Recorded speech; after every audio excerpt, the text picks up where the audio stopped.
Morning everyone. Today we are going to study role of profit in business. What is profit? You know very well. Profit is the essential thing for a business. It is a lifeblood of a business. जैसे बिना blood के एक human body नहीं चल सकती, ऐसे ही profit के बिना बिजनेस भी नहीं चल सकता. तो प्रॉफिट का बिजनेस में क्या रोल है? तो as an economic institution sufficient profits आपको इतने पर्याप्त मात्रा में बिजनेस में प्रॉफिट्स होने चाहिए ताकि उसकी जो कॉस्ट है वो पूरी हो जाए. बिजनेस की जो कॉस्ट है पूरी हो जाए. बिजनेस में जो लगने वाले खर्चे हैं कम से कम वो तो बिजनेस पूरा कर ले. प्रॉफिट क्यों जरूरी है? प्रॉफिट इसलिए जरूरी है क्योंकि बिजनेस का सर्वाइवल चाहिए. सर्वाइवल का मतलब बिजनेस चलते रहना चाहिए. यदि बिजनेस चलता नहीं रहेगा, बंद हो जाएगा, तो बिजनेस करने का फ़ायदा ही क्या होगा? बिजनेस को इतना लंबा चलाना है कि वो प्रॉफिट करता रहे, ग्रोथ करता रहे और आगे भी हमें सक्सेस मिलती रहे, फ्यूचर में चलता रहे लंबे समय तक. एक्सपेंशन एंड ग्रोथ भी साथ साथ होता रहे, बिजनेस बढ़ता रहे, छोटे के छोटा ना रहे, जो आपने जैसा खोला था उससे ज़्यादा बड़ा बने. इतनी कैपिटल आपके पास हो जाए कि आप उसे बड़ा बना सको, आपके खर्चे भी निकलते रहे और बढ़ता भी रहे. फिर प्रॉफिट का क्या रोल है? Measure of efficiency. प्रॉफिट इस बात का सूचक है, इस बात को बताता है कि हाँ आपका बिजनेस अच्छी तरह से चल रहा है. यदि प्रॉफिट नहीं होगा तो कैसे पता चलेगा कि आपका बिजनेस अच्छी तरह से चल रहा है? जितना ज़्यादा प्रॉफिट उतना ही ज़्यादा बिजनेस अच्छा चल रहा है, इस बात को बताता है. तो मेज़र करता है एफिशिएंसी को कि बिजनेस की एफिशिएंसी कितनी है, आपकी एफिशिएंसी कितनी है, बिजनेसमैन की एफिशिएंसी कितनी है. Reward of risk bearing. आपने बिजनेस में कैपिटल इन्वेस्ट करी थी, बिजनेस में पैसे लगाए थे, पैसे लगाकर बिजनेस को खोला था. अब वो पैसे रिस्क पे आपने लगाए हैं, बिजनेस चलेगा या नहीं चलेगा. तो प्रॉफिट क्या है? उस रिस्क का रिवार्ड है. रिस्क का रिवार्ड कैसे है कि आपने जो साहस किया है पैसे लगाने का, कैपिटल लगाने का, कैपिटल इन्वेस्ट करने का, उसके बदले जो आपको मिल रहा है, आपने जो रिस्क उठाया है उसके बदले जो आपको मिल रहा है वो है profit. Better reputation and goodwill. Market में आपके बिजनेस की रेपुटेशन बन जाएगी, गुडविल बन जाएगी, एक्सटर्निंग कैपेसिटी बन जाएगी. लोग आपके बिजनेस को पसंद करेंगे यदि प्रॉफिट हो रहा होगा. सब क्या कहेंगे, देखो बिजनेस कितना अच्छा चल रहा है, पहले छोटी सी दुकान थी अब बड़ी हो गई, पहले कितना छोटा बिजनेस था अब कितना बड़ा हो गया. और वो बड़ा कैसे होगा? प्रॉफिट करने के बाद. तो बिजनेस की गुडविल बनेगी, सब पसंद करेंगे, देखो उस बड़ी दुकान से लेते हैं, उस बड़े बिजनेस से लेते हैं, उस बिजनेस से रिलेशन रखते हैं. आपके पास यदि प्रॉफिट होगा तो आपके जो एम्प्लॉयज़ हैं वो भी नहीं जाएंगे क्योंकि आप उन्हें अच्छी सैलरी देंगे, बोनस देंगे. मार्केट से, बैंक से लोन लेने में भी आपको आसानी होगी, तो रेपुटेशन गुडविल बढ़ जाएगी. ये है role of profit in business. इसके बाद आ जाता है कि क्या प्रॉफिट मैक्सिमाइजेशन ही बिजनेस का मेन ऑब्जेक्टिव है? बस प्रॉफिट कमाना है, यही ऑब्जेक्ट है, यही उद्देश्य है एक बिजनेस का? तो यहाँ पर नहीं. क्यों? क्योंकि एक बिजनेस यदि प्रॉफिट कमाने के पीछे रहेगा, प्रॉफिट कमाना जरूरी है, नेसेसरी है, बट इतना प्रॉफिट के पीछे नहीं भागना किसी बिजनेस को कि वो गलत कार्य करने लगे. गलत कार्य कैसे? एडल्ट्रेशन करने लगे, होर्डिंग करने लगे, ब्लैक मार्केटिंग करने लगे, करप्ट प्रैक्टिसेस जिन्हें हम कहते हैं. अनफेयर मीन्स से हमें प्रॉफिट नहीं कमाना, बिजनेस को एथिकली करते रहना है. लीड्स टू एक्सप्लॉयटेशन, मतलब कि ज़्यादा प्रॉफिट करने की उद्देश्य से अपने वर्कर्स पे ध्यान ना देना, उन्हें पूरी सैलरी ना देना, बोनस ना देना. ठीक है कि नहीं है? लो क्वालिटी ऑफ गुड्स बनाना ताकि सस्ती क्वालिटी के गुड्स सस्ते बने और प्रॉफिट ज़्यादा हो आपको, या हाई प्राइजेस रख देना.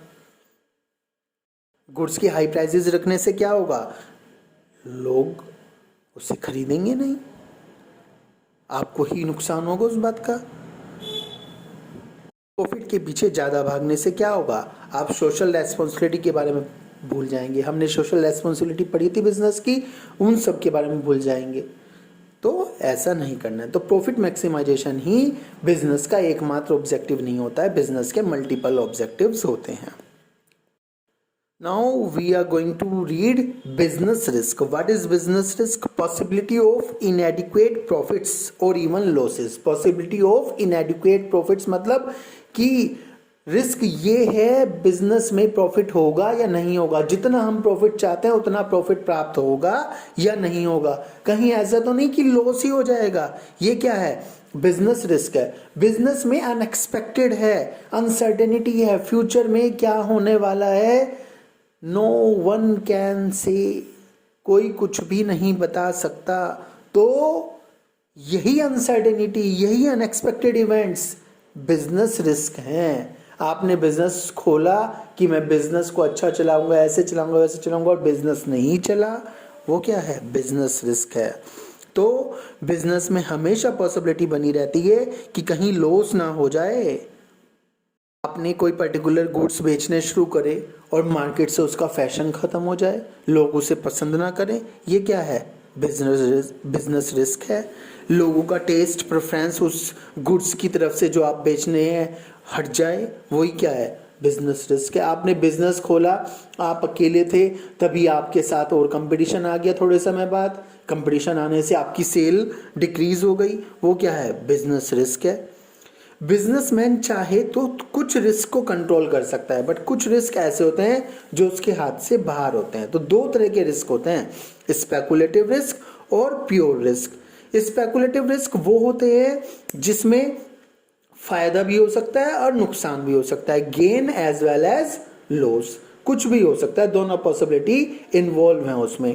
जैसे मार्केट कंडीशंस चेंज हो जाए, फ्लक्चुएशन हो जाए डिमांड में, ठीक है, फैशन टेस्ट कस्टमर का बदल जाए, तो उसकी वजह से स्पेकुलेटिव रिस्क होता है।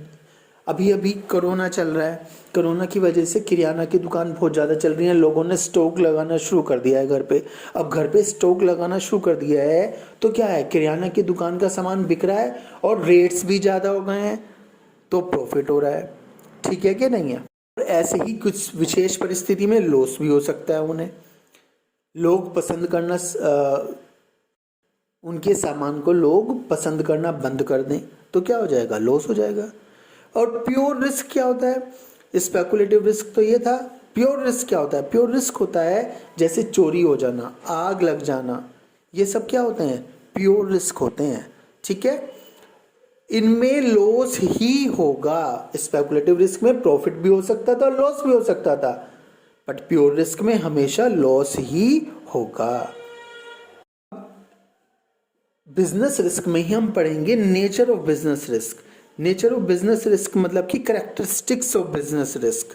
पहली बात, business risk arises due to uncertainties. हमने पहले ही बात करी, अनसर्टेनिटी है बिजनेस में, अनिश्चितता है, पता नहीं फ्यूचर में क्या होने वाला है, किसी को इस बात की नॉलेज नहीं है। फ्लक्चुएशंस जो हो रही हैं, दाम बढ़ रहे हैं, घट रहे हैं, डिमांड बढ़ रही है, घट रही है सामान की, गवर्नमेंट नए नए रूल्स रेगुलेशन ले आती है, तो ये अनसर्टेनिटी हमारे सामने है। दूसरी बात है, essential part of business, risk is an essential part of business. सीधी सी बात है, आपने बिजनेस में कैपिटल लगाई है, पैसे इन्वेस्ट किए हैं, और यदि पैसे इन्वेस्ट करें हैं तो रिस्क है ही है, क्योंकि हमें पैसे खोने का डर रहता है, लॉस होने का डर रहता है। यदि आपने कैपिटल इन्वेस्ट करी है तो रिस्क साथ साथ रहेगा, आप रिस्क से बच नहीं सकते। थर्ड थिंग है, degree of risk depends on nature and size of business. मतलब जितना बड़ा बिजनेस उतना ज़्यादा रिस्क। क्यों? क्योंकि बड़ा बिजनेस तो ज़्यादा कैपिटल लगाई होगी, ज़्यादा पैसे इन्वेस्ट करे होंगे, तो रिस्क भी क्या हो गया? ज़्यादा हो गया। नेचर, कुछ बिजनेस ऐसे होते हैं जिसमें रिस्क ज़्यादा रहता है, पता नहीं चलेगा या नहीं चलेगा, ये वाली कंडीशन रहती है, तो उसमें भी रिस्क क्या होगा? ज़्यादा होगा। Profit is the reward for risk taking. आपने रिस्क उठाया है तो उसके बदले आपको क्या रिवार्ड मिलेगा? प्रॉफिट मिलेगा, ठीक है कि नहीं है? अब यहाँ पे बात आती है कॉजेज ऑफ बिजनेस रिस्क। कारण क्या है बिजनेस रिस्क के? तो नेचुरल, ह्यूमन, इकोनॉमिक और अदर। नेचुरल कॉजेज में क्या होता है? जैसे बाढ़ आ जाए, फ्लड्स, अर्थक्वेक आ जाए, हैवी रेन्स हो जाएं, नेचुरल कैलेमिटीज़ जितनी भी हैं वो सब नेचुरल कॉजेज होते हैं, ठीक है, मतलब कि जो ह्यूमन बीइंग्स की कंट्रोल से बाहर हैं वे सारे कॉजेज क्या कहलाएंगे, नेचुरल कॉजेज। जिन्हें प्रकृति करती है, एनवायरनमेंट करता है खुद, वो सारे क्या होते हैं, नेचुरल कॉजेज, और उनकी वजह से बिजनेस पर भी प्रभाव पड़ता है। दूसरी बात आती है ह्यूमन कॉजेज, जो ह्यूमंस के कंट्रोल में है। वो क्या होते हैं, जैसे एम्प्लॉइज केयरलेस हो जाए, काम करते वक्त ध्यान ना दे, उसे मिसअंडरस्टैंडिंग हो जाए, वो डिसऑनेस्टी दिखा दे, ऑनेस्ट ना रहे, ठीक है, वो जानबूझकर काम को बीच में रोक दे, झगड़े करे, ये सब क्या है, ह्यूमन कॉजेज। इन्हें हम कंट्रोल कर सकते हैं, एक बिजनेसमैन चाहे तो इन्हें कंट्रोल कर सकता है। इसके बाद आती है इकोनॉमिक कॉजेज। इकोनॉमिक कॉजेज में क्या होते हैं, इकोनॉमिक कॉजेज में होते हैं कि मार्केट में कंपटीशन बढ़ जाए, जो सामान गुड्स आप मार्केट में बेच रहे थे उसका रॉ मटेरियल कच्चा माल ना मिले, टेक्नोलॉजी चेंज हो जाए, प्राइस बढ़ जाएं या घट जाएं ज़्यादा, ठीक है, टैक्सेस ज़्यादा लग जाएं, ये सब क्या है, इकोनॉमिक कॉजेज। ये सब पैसे से संबंधित है लगभग। और इसके अलावा और कुछ अदर कॉजेज होते हैं, government policies, fluctuation in exchange rates, mechanical failures, bursting of boilers, ये सब क्या है, अदर कॉजेज हैं, ठीक है। यहाँ पे बात आती है कि हम रिस्क से कैसे बचें। तो हमें रिस्क से बचने के लिए जितने भी रिस्क की ट्रांजैक्शंस है, रिस्क का लेन देन है, जैसे उधार ही है तो कम से कम देना चाहिए। प्रिवेंटिव मेजर्स लेने चाहिए। आग लगने का डर है तो आपको क्या करना पड़ेगा, आपको फायर फाइटिंग डिवाइसेस अपने बिजनेस में लगाने पड़ेंगे। इंश्योरेंस पॉलिसी लेनी पड़ेगी। इंश्योरेंस पॉलिसी लेंगे तो यदि इस तरह की आग लगना, चोरी होना, यदि इस तरह का कोई रिस्क है भी तो आप उससे बच जाएंगे फ्यूचर में, ठीक है। आपको क्या करना पड़ेगा कि आपको बैड डेब्ट्स होंगे। बैड डेब्ट्स होता है बेटा कि डेटर्स जिन्हें उधार आप सामान बेचते हैं उनसे बैड डेब्ट्स होते हैं। वो कभी कभी पैसे वापस नहीं देते हैं। उधार सामान बेचा, पैसे नहीं दिए तो क्या हो गया, बैड डेब्ट्स, बैड डेब्ट्स। अब बैड डेब्ट से बचने के लिए आपको क्या करना पड़ेगा, आज ही अपने कुछ पैसे बचा के चलने पड़ेंगे बिजनेस में, कि यदि फ्यूचर में बैड डेब्ट्स हो जाए, लोग पैसे ना दें जिन्हें उधार सामान बेचा था, तो आप उनके लिए पहले से ही तैयार रहें।